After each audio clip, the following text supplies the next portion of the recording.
the Vice President of the United States.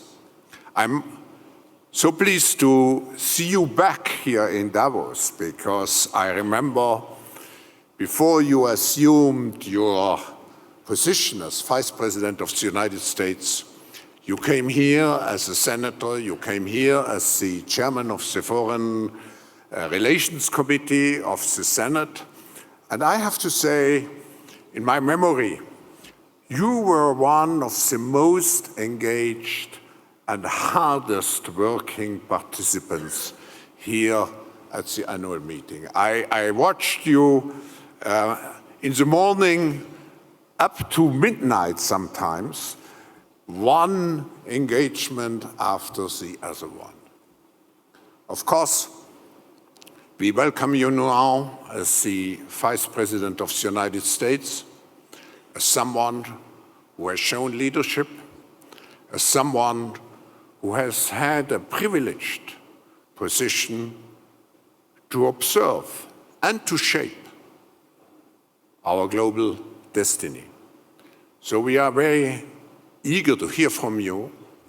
And I should maybe add one personal remark. I know, Mr. Vice President, you are sometimes called the leader or the Vice President who represents the middle of society.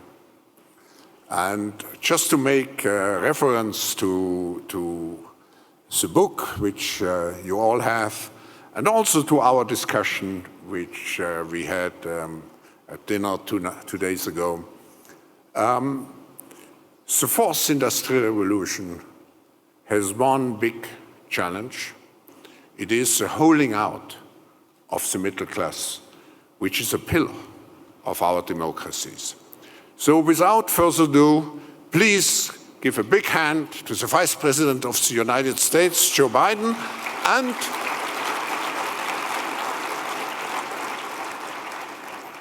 and I should say his wife, Jill Biden, Dr. Biden.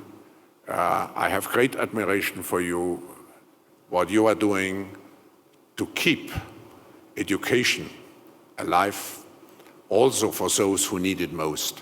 I think is most remarkable. Thank you.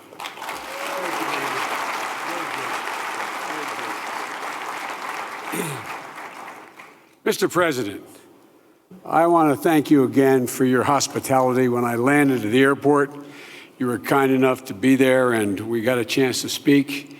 And I want to again publicly thank you for the incredible help your government has been in getting our people out of Iran. And we owe you a debt of gratitude. Thank you. And Christine, before you leave, I may have to borrow some money if you're available. Every time I see Christine, the President of the IMF, every time I see her, she looks at me and says, I know Greece, I know Ukraine. I'm always calling her, but this time for a personal loan. We can talk about it later. But you're doing a fabulous, fabulous, fabulous job. I really mean it. Thank you so much. You've never had more on your plate. The IMF had never had more on its plate than it does right now. And I think you're doing it, presumptuous of me to say, but I think you're doing a fabulous job. And Dr. Schwab, when we had dinner the other night, you and your wife, I asked you whether you ever anticipated 22 years ago, when you started this group, that it would ever grow as large and as consequential as it's become. I have made nine other trips to participate, and I've really resented the hell out of the fact Barack wouldn't let me come until tonight. I'm only joking about that. That's a joke. But I think this is, quite frankly, a more convenient fora than the United Nations to meet with world leaders and business leaders. And it's a great opportunity to get an awful lot done. I've been asked to speak about this year's topic. And Dr. Schwab, I'm flattered you'd asked me to keynote. There's an expression in my old neighborhood back in the United States This may be above my pay grade. It's not above yours, though. You've written extensively on the topic that you've asked me to speak to, mastering the fourth industrial revolution.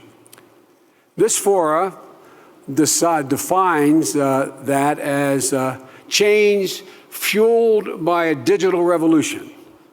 Technologies emerging and intersecting at exponential speed and scale, dramatically increasing and improving productivity and economic growth, and creating, God willing, better jobs and entirely new industries.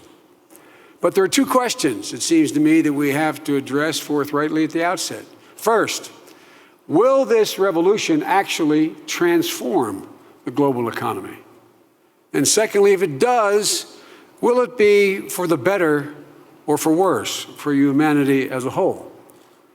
On the first question, there are some serious experts, some of you in the audience, who say that the technological advances we see are impressive, but mostly inconsequential to the overall economy. Some of you argue that they won't lead to greater productivity or better jobs or wages for workers. For developed countries, the argument goes, a sluggish economic growth will be the new normal, and so get used to it. But I think those who have that view are mistaken. I think we're already seeing how digital advances are not only impressive, but also consequential for all of our economies. Automated warehouses and assembly lines drastically improve productivity. Ride-sharing companies employ tens of thousands of new people. I met with the CEO today of one of those companies saying he's going to add 2 million new jobs this year, allowing them freedom to work as many hours as they wish, manage their own lives as they wish. Yesterday, I met with the world's leading cancer specialists assembled here at Davos to talk about how we all agreed we're at an inflection point in the fight against cancer. We're on the cusp of many new and anticipated breakthroughs enabled by enormous advances in computing power, big data sharing in real time, 1 billion calculations per second that allow for early diagnosis, vaccines on the horizon to potentially prevent cancer, personalized life-saving treatments, bringing us one step closer to ending cancer as we know it. On the second question, I believe on balance, these transformations are changes for the good for average people around the world. They bring exciting new choices to consumers, new kinds of jobs, hopefully, that are good paying for workers. Market makes services more affordable. Astounding breakthroughs in science that are going to save lives, and physical sciences that will unleash entire new industries. But these changes come with real peril, and they require us to be proactive at the front end of this. For how will the warehouse worker who used to ship your order, or the salesman who used to take it, now make a living when he or she is no longer needed in that venture? Does greater work flexibility mean fewer worker protections? What are the consequences, practical and moral, of scientific advances that allow us to manipulate the building blocks of life itself, to cure defects and diseases in utero? And will that medical science and capability be available to all people because the cost is consequential? Will we end up creating more of a two-tiered society than exists today? The point I'd like to make tonight is that these perils exist regardless of what we call this digital revolution, and regardless of whether you think it will be, on the whole, transformative for the economy or not. For I believe the underlying question for world leaders, civil society, academia, the media, for all of us, goes to what President Obama and I referred, was referenced by Klaus a moment ago, to what we believe is the defining challenge of our time. And that is, how do we ensure wide access to a middle class, which is being hollowed out in the 21st century? It is true, as some of the American press here know, in the United States I'm referred to as middle class Joe. In Washington, that's not meant as a compliment. It means I'm not sophisticated. But I'm not making a populist case. This is not about class warfare.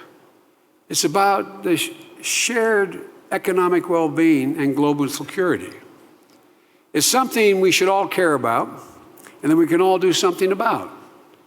Let me start by defining what I believe to be middle class. I have a number of really bright economists who work for me. When I first got to the White House, I'd say middle class, they'd say, in American terms, $50,240 or $51,500. It's not a number. It's a value set. It's an idea. It's a belief in possibilities. I've spent a lot of time with President Xi of China because of he and President Hu and President Obama early on, when he was vice president, suggested we should get to know one another. So according to our staffs, I've had